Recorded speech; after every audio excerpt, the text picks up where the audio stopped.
আসসালামু আলাইকুম। ওয়ালাইকুম আসসালাম। চাচা আপনি কেমন আছেন? ভালো। তো আফ্রিকার যুদ্ধ, আমেরিকা আর ইসরায়েল আর ইরান যুদ্ধের সম্পর্কে আপনার ধারণাটা কি আমি একটু জানতে চাচ্ছি। America Donald Trump Trump. একটা পাক্কা মাদারচোদ। কেন? হ্যাঁ, এ সব দেশে হলো মাথা মারে, পিটুনের উপর কোনো ওষুধ নেই।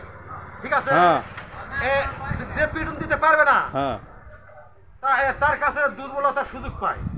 ঠিক আছে, হ্যাঁ। যে পিটুন দিতে পারবে সে ঠিক। এতদিন হলো মধ্যপ্রাচ্য আরব কান্ট্রি মনে করছিল যে এরা দুর্বল। এর আগে ইরাক, হ্যাঁ, লিবিয়া, আফগানিস্তান যুদ্ধ করছিল, ওরা দুর্বল, কিছু করতে পারেনি। এবারে ইরান এমন মার দিছে, একবারে মনে করেন যে প্যান ভরে হাগে ভরাছে। ঠিক আছে, মারের উপর কোনো ওষুধ নাই। আমেরিকা যখন এবার মাথা মারবে কোন জায়গায়, তখন ঠিক মতো যে মার দেওয়া হয়, দেখবেন যে 2 বছর 3 বছর যুদ্ধ চলবে না। দেখবেন যে 12 ঘন্টার মতো যুদ্ধ শেষ করে দিবে আমেরিকা। আমেরিকা যখন ধরবার আসবে, তখন ঠিক মতো মার দিলে সব হারে যাবে।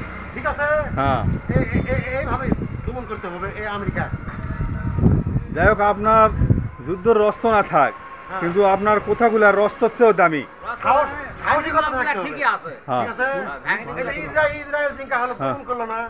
ইসরায়েল তো 12 দিনে ইরান মনে করছিল যে 2 বছরের যুদ্ধের প্রস্তুতি নেওয়ার চিন্তা ভাবনা, সেখানে 12 দিনের মধ্যে যুদ্ধ শেষ করে দিল। তার মানে কি, 12 দিনে এমন মার দিছে, মারের এক মার সোজা হয়ে গেছে। 12 দিনে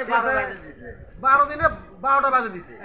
আপনার মতো যদি প্রতিবাদী মানুষ, ব্যক্তি যত বাঘ হোক, ঠিক আছে, একবারে ওই বাঘ হোক সিংহ হোক, একবারে হাঙ্গামা করে মারবি, দেখবেন যে হলো গোয়ার তলে নিয়ে দিয়ে চলে গেছে। এইরকম হলো আমেরিকার। ঠিক আছে, বাংলাদেশের সাথে যদি আমেরিকার যুদ্ধ লাগে, তাহলে সরাসরি যায় একবারে মারতে হবে, আটকাটকি করা হবে না। তো আরব কান্ট্রিতে যেভাবে যুদ্ধ শুরু করেছিল, ইসরায়েল পতন ঘটছে।